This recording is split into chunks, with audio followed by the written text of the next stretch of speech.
Here's a question from David in Berlin, Germany. He asks, a question to non-intended duplicate content. If an online shop can be reached through several TLDs, for example .de, .at, .ch, and the only difference is the currency and, for example, the checkout process, does Google consider this duplicate content? What can be done?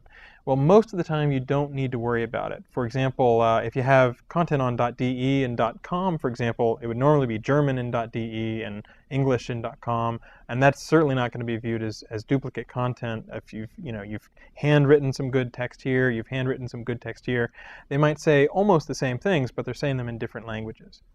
Now, suppose that they are the same language, so you've got Austria and Germany, for example.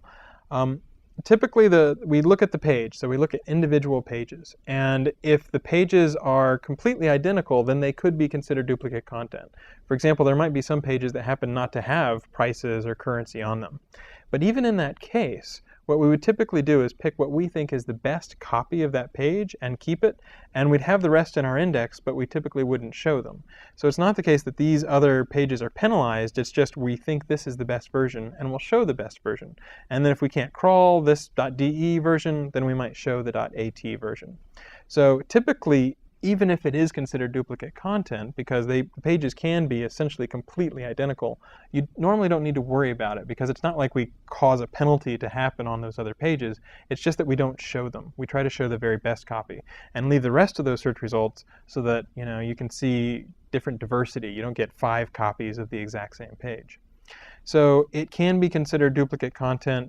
Certainly if you can make the pages different and talk about the different traditions in each country, use different languages, localize it with pictures, do all those sorts of things. That can be ways that you can set your different sites apart. If you do have different sites, certainly think about taking the root page. If you can make the root pages different, then that can often go a long way towards saying, you know what, this is a different site than this site. And those are some simple tips whenever you have things on different top-level domains.